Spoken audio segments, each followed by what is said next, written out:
So wale ambao wanasema mambo ya pesa, unajua kama mzee Atwoli alianza na kitu alikuwa anaita password. Alisema yeye ati ndio yako na password ya uongozi ya Western. Niliuliza swali siku nyingine, so unataka kuniambia Atwoli amekuanga tu na hii password ametulia nayo?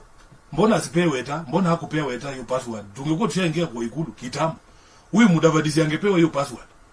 Hata Raila si alikuwa shemeji ya Atwoli. Si mbona hakumpea hiyo password? 2022 tukitafuta kura, Atwoli alikuwa kwa presidential team, hata mikutano ya strategy ilikuwa inafanywa kwa boma yake kule Kajiado.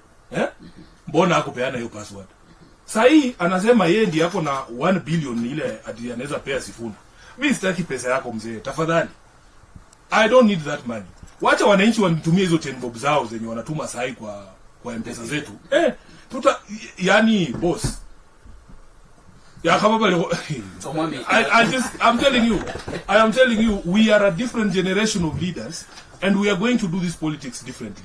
I would rather be indebted to 10 million Kenyans because they gave me 10 bob each than to one person who gave me 1 billion shillings. Because that's where the corruption begins. Kama unajua vizuri ati huyu jamaa mmoja ndiye alifinance, akikuja wewe ukikuwa president aseme hii reli badala iende Malaba pitisha kuisero hapo kwangu. Huwezi kataa. Yeah. Lakini kama ni hawa Kenya 10,000, milioni 10 walikutumia 10 bob, unajua uko na uwajibikaji kwa wao, sio kwa hao mabwanyenye hawa. Na ndio maana naomba wa Kenya, you need to free our politics from this dirty money. Kwa sababu wewe hiyo 1 billion kwanza umetoa wapi? Wafanyikazi wanalia kila mahali. How can the leader of wafanyikazi have 1 billion shillings to contribute to a campaign? Si ape wafanyikazi wale wanalia. Wamenyanyaswa na hiyo. In fact angetuambia hiyo 1 billion anataka kuchukua kusubsidize mishahara ya wafanyikazi wale wanakatwa SHA. Wale wamekatwa na housing levy na vinya wananchi. Aseme hiyo 1 billion kwanza anataka kusema hapa sahi. Atwoli chukua hiyo 1 billion yenye ulikuwa upe Sifuna. Rudishia wafanyikazi wapate kila mtu hata kama ni shilingi 10. Kuna wale ambao wanasema you are too young to be the president, the 6th vile wanasema. Unajua kwanza mimi mtu mzima tu bwana ya mtu miaka 44 na baba ya mtu unaniita mtoto. Bando bano bechaga barie. Haya, number 2, it is the Kenyans who determine who they want in leadership. And we have seen for instance, unajua mtu alizimama akasema wewe Sifuna safari yako ni kama ya Obama. Obama alikuwa senate miaka 2. Mimi nimefanya 4. I've done twice the amount of time in the Senate that Obama did. Unaona? Na wananchi wenyewe wakikubali kwa sababu umewapa sera zako na wameona kwamba unaweza kurudisha nchi katika maadili fulani na ndio wanataka, watakuinua wenyewe. Hivi viti vyote ni vya kupewa na wananchi. Number 2, hiyo experience wanazungumzia sio experience nzuri. Na sisi hatutaki kuleta experience ya ufisadi, experience ya kunyanyasa watu katika uongozi. Hapana. Tunataka tuwe na serikali ambayo ina understand kitu inaitwa meritocracy. Ukizungumza na wafanyikazi wengi katika serikali, bwana, watu wamevunjika moyo kwa sababu unakuta kwa mfano wale ambao ni professionals kwenye ministries hizi hawapewi nafasi ya kufanya kazi zao kwa sababu unakuta boss wake hata hajasomea hiyo taaluma hiyo kazi ambayo ameambiwa afanye ama amepewa afanye, lakini kwa sababu yeye ni kutoka kwa jamii ya rais, anajua vizuri huyu jamaa hajui chochote, hajui chochote, lakini yeye ndio boss wake. Wamefinyiliwa sana. Sisi tunataka tulete uongozi ambao si uongozi ya ujuaji. Usijifanye kama kiongozi kwamba wewe unajua kila kitu. Unaona? Kwa sababu kuna watu Kenya hii na nje za hii nchi yetu ambao wana taaluma, wanasaidia nchi zingine kusonga mbele. Kwa mfano, ukienda ati Nairobi hapa, kitu kama kufanya bus rapid transport imetushinda. Badala tujenge barabara dedicated ya basi kama vile tumeona Dar es Salaam, mwingine anaamka tu anasema tuchore line ya red kwa lane moja ya Thika Road. Ati hiyo itakuwa bus mass rapid transportation. Nimeenda Afrika Kusini, kuna kijana mdogo tena ni mbukuzi anaitwa Wafula. Unaenda nchi ya East London, unakuta boardwalk hii wametengeneza karibu na bahari, mahali ambapo familia zinakuja on Sundays kujivinjari, na wameweka mandhari mzuri na ni safi. Huyo kijana hawezi rudi Nairobi kwa sababu akirudi Nairobi atajaribu kufanya kazi hapa hatapewa kwa sababu yeye ni mbukusu. ama yeye ni Muluya. Ukiona CV vile baba alikuwa anasema Wafula wanasukuma kando. Wanachukua mtu mwingine wanaweka pale mwenye hajui kazi. So mimi nikiwa katika nafasi ambayo inaweza amua hatima ya nchi hii, tunataka turudishe hiyo kitu inaitwa meritocracy. Nikubali kwamba mimi kama Sifuna, mimi ni wakili, sheria najua, lakini ninaweza kuwa pia engineer wa barabara. Ati mimi ndio nachora barabara. Haiwezekani, si kuna watu wanajua hiyo kazi. Waruhusu wafanye hiyo kazi. Siwezi kukua wewe ati kama vile Moi alikuwa anajiita mkulima number 1, wewe ndio mwalimu number 1. Hii siasa ya ujuaji hii ndio tunataka tuache nyuma. Hatutafuti 2027, mnisikize vizuri sana. Hatutafuti mtu mwenye anajua kila kitu. Tunajua mtu mwenye ako humble enough kukubali kwamba kuna vitu hajui. Na akiri kwamba kuna watu wanajua hiyo kitu yeye hajui. Na wapatie nafasi wafanye hiyo kitu kwa sababu wamesomea hiyo kazi. Unaona? Ukiangalia mimi nawaambia kuna mabadiliko mengi ambayo tunataka kufanya katika nchi yetu. Ili tuweze hata kuvutia, niliwazungumzia kuhusu kuvutia wawekezaji.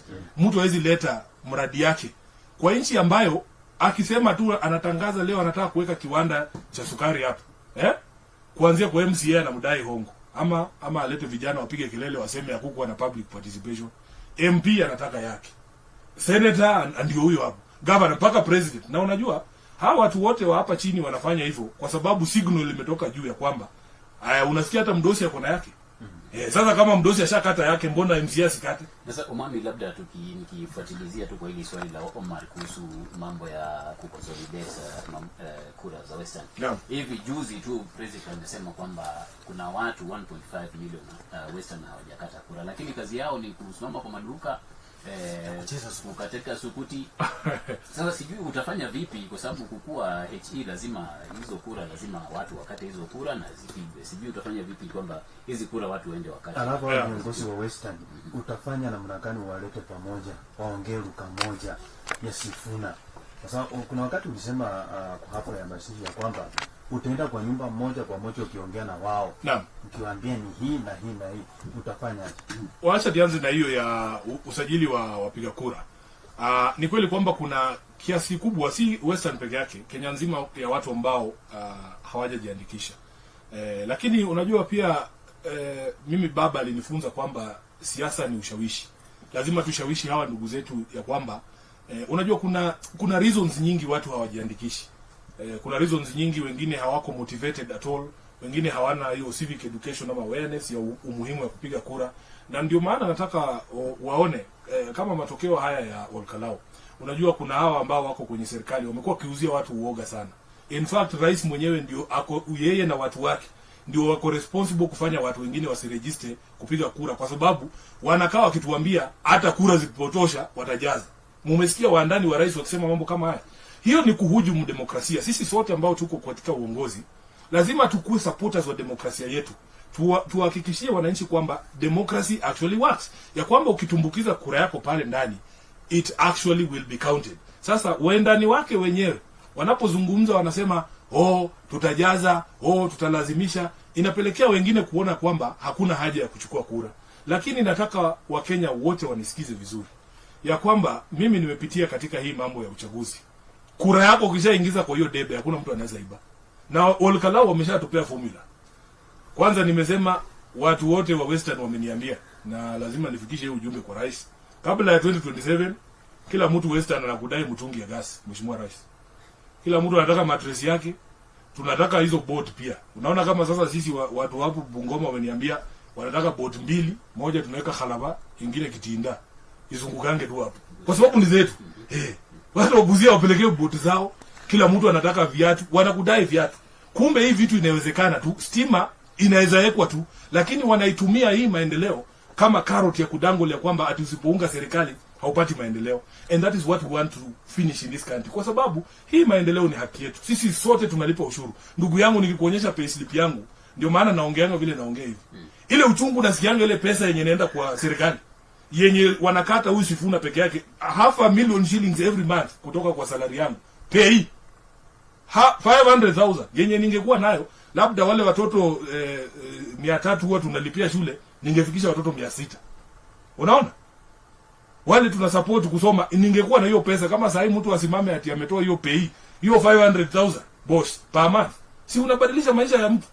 So that is the reason why we speak the way we speak. Tunaongea na uchungu because we pay a lot of tax. So I want people to know ya kwamba mazungumzo na matamshi ya viongozi fulani kuhusu matokeo ya uchaguzi ndio inapelekea watu wengine wasijiandikishe, lakini tunataka kuzidi kuwashinikiza ya kwamba kuna mabadiliko yanakuja hapa mbele, na haya mabadiliko yanakuhitaji, lazima sisi sote tuchukue kura. Number 2, kuna mambo ambaye kwanza kama kule Western katika counties zetu ambazo ziko kwenye mpaka kama Busia, it has been government policy ndio imekuwa ikizuia watu kuchukua kura, kwa sababu kupata kitambulisho kule Busia walikuwa wanapitia wakati mgumu sana. Kuna wakati nimefanya ID registration drives huko na voter registration drives huko, na wakati ule mheshimiwa Babu alikuwa SG, nilikuwa kijana yake ya mkono hapo. Tulikuwa tunazunguka huko tukifanya hiyo registration. Unakuta kama wale kina mama ambao wameolewa huko, ni vigumu sana kupata vitambulisho na kujiandikisha. So mheshimiwa rais hapo katika nafasi ya kutatua shida kama hizo, kwa sababu serikali yake ikisema watu waachiliwe wapate vitambulisho, watachukua kura pia. So waendelee kushinikizwa. Secondly, there is a question umeniuliza kuhusu viongozi. Nitatumia huo msemo ya kwamba mimi baba amenifunza kama mwanademokrasia kwamba siasa ni ushawishi. Lazima ushawishi watu bana bro. Huwezi kulazimisha mtu kuona point yako. Unaona? So siwezi kushurutisha mheshimiwa Savula ama wengine kuniunga mkono. Nitajaribu kuwashawishi. Huyu Savula anajua vizuri wakati ambapo tuliingia kura za 2022. Kakamega unakumbuka kiti ya governor na deputy ilikuwa imewekwa kando kwanza. Savula huyu anajua mtu wa kwanza kushuka Kakamega kwenda kumsaidia yeye na mheshimiwa Baraza ku campaign ni Sifuna. Wakati tulikuwa tunasaidia wao, sikuwa mtu mbaya. Tulitembea na huyo Savula. In fact hata sikuwa na campaign sana na Baraza, kwa sababu Savula unajua alikuwa chap kidogo, na mimi napenda watu wa si watu wa kulenda ala. Unawe boss unalala mpaka saa 4 campaign tumechapa 5 na Savula. Savula alibeba huyu jamaa sana. Na mimi lazima niseme ni ukweli. Savula ndiye alibeba Baraza. Na tulikuwa na yeye. Bila Savula. Huyo jamaa bwana. By the time tumechapa mikutano 5, yeye ndiye anaamka. Anatafuta breakfast. Sasa Savula huyu ni rafiki yangu. Labda sijapata hiyo nafasi nimshawishi kwamba mambo ambayo tunazungumzia hapa tunaweza kuyafanya tofauti. Ndio najua yeye ni rafiki ya William Ruto. Lakini hata yeye kwa roho yake anajua vijana wanaumia. Kakamega vijana wanaumia. Anajua wafanyikazi wao wa county wanaumia kwa sababu ya hiyo late exchequer releases tumezungumzia kwamba pesa za county hazitoshi. Savula anajua tukikuwa na rais ambaye anaheshimu devolution, Kakamega itakuwa safi kushinda jinsi ambavyo iko. Anajua tunaweza kuleta ajira kwa kuattract investors kwa kuweka mandhari ambayo tumezungumzia hapa. So mimi munipe tu wakati. Nimefikisha namba mzuri ya wazee wale tunazungumza nao, wengine hawataki niseme tumekutana, lakini ninaenda kwa nyumba zao. Namwambia tu Omwan nenya hata wa haruma ule kuchako kwa, lakini nenya ngwe nendeyo Lusaka nenya za kukwene ndeya Lusaka ya Lusaka yesabiwe. Number 2, wao kuna wale wanasema 2032, si ndio? Kama kweli wanatarajia kwamba pia sisi tutawaunga mkono hiyo 2032, kwa nini wasituunge sisi wa 2027? Mimi ukininyima kura yako 2027, unatarajia mimi nikupe yangu? Utatuambia Luya Unity in 2032, na saa ile sisi tumeomba pia umekataa. Hii kitu nataka tukubaliane kama watu wa Mlembe kwamba kila uchaguzi lazima tujaribu tuwe na mtu wetu anaweza kushinda uchaguzi. Na sisi wote tukisema tumejitolea, iwe ni wewe ama mimi, tukubaliane kwanza kwamba sisi wote tutakuunga mkono. Hata kama safari ni ngumu, wewe ukituunga mkono ndio unarahisisha safari. Nimesimama hapa kwenye hizi radio na TV nikasema mimi naamini kwamba kutoa sitting president inawezekana, lakini sio rahisi. Tumekubali itakuwa kazi ngumu. Ndio maana unaona tukienda hizi kaunti zote Omar, tuzungumze na wananchi. Hakuna mtu amesema itakuwa rahisi. Lakini unajua mwanaume kukikuwa na magunia hapa ya mahindi, nyingine ni kubwa, nyingine ni ndogo. Uko hapo wewe mwanaume na kuna kina mama na kuna watoto. Wewe mzee huwezi amka uchukue gunia ndogo ubebe. Wewe ndio unachukua ile kubwa unaweka kwa mgongo. Hizi kazi ngumu ndio za vijana bwana. Ama wacha watoto wabebe ile ndogo.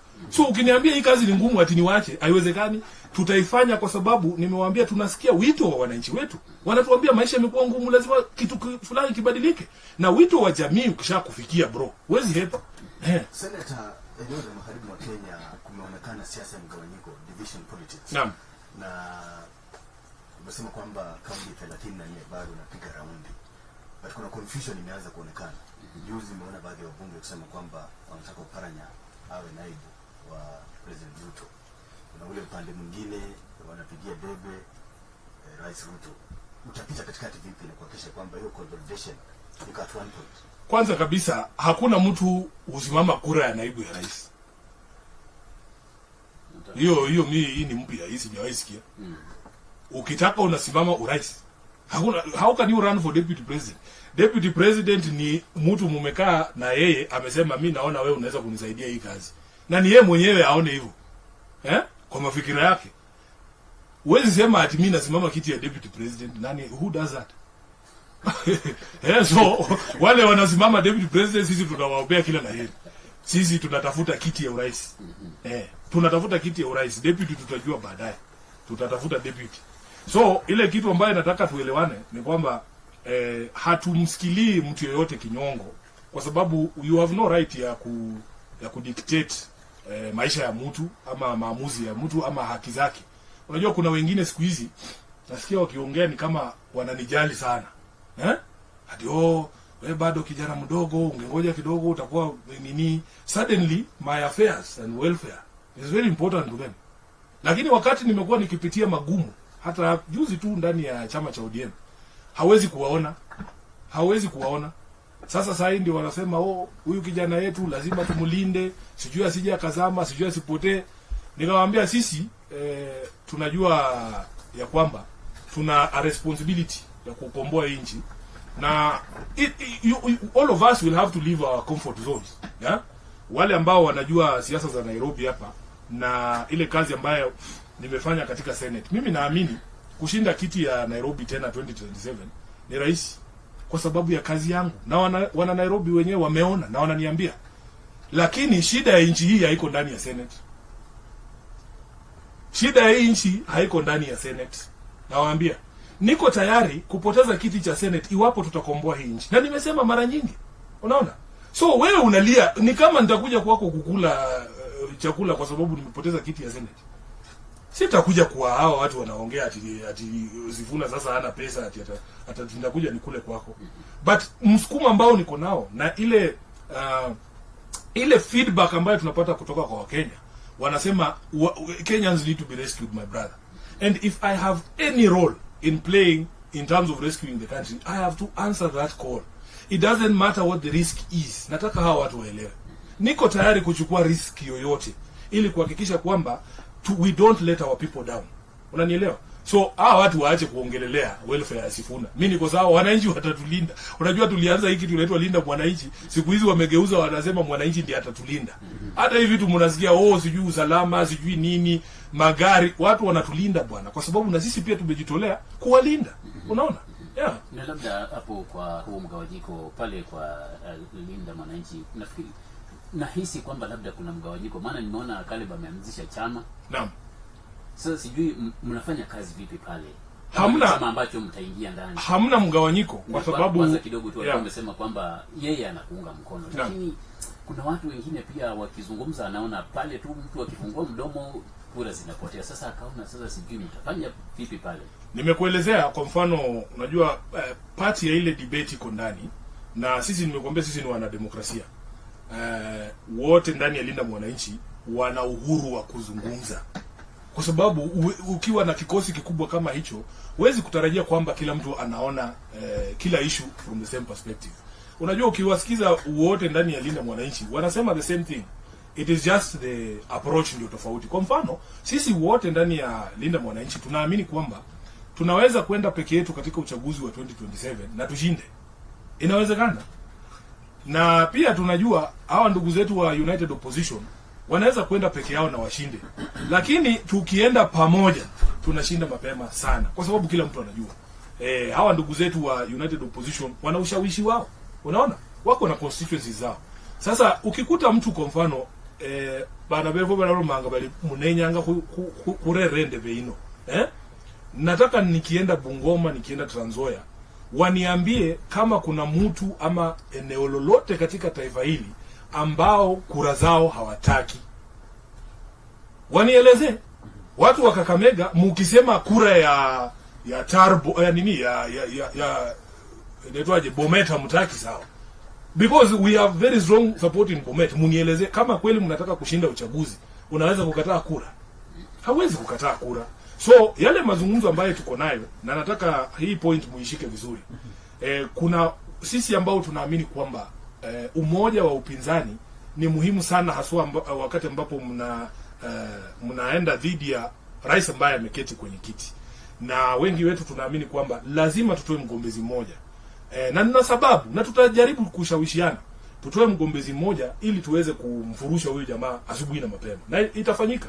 So approach ndio shida, kwa sababu sisi kwa mfano sasa tumeshaweka pamoja timu ambayo inatutengenezea ile kitu tunaita platform. Hatuiti manifesto, kwa sababu manifesto zimekuwa na negative connotations, watu wanaongea alafu wanaingia huko wanasahau promises na ahadi ambazo sasa hii yetu inaitwa platform.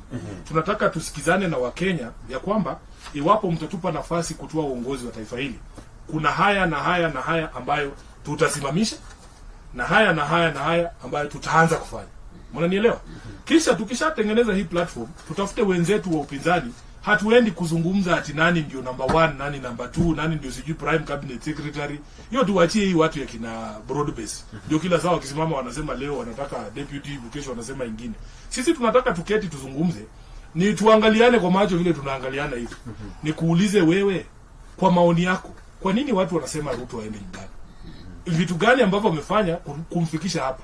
Na kwa maoni yako vile unaelewa hao vijana vile wanazungumza, ni nchi gani ambayo wangependa kuona siku ya kwanza ambayo tumemfurusha huyu William Ruto? Iwapo utakubaliana na sisi kwamba ni hizi software issues ambazo zimepelekea wananchi kusema Ruto must go, basi hiyo software ndio tunaenda kutengeneza, turudishe nchi kwa reli ya maadili.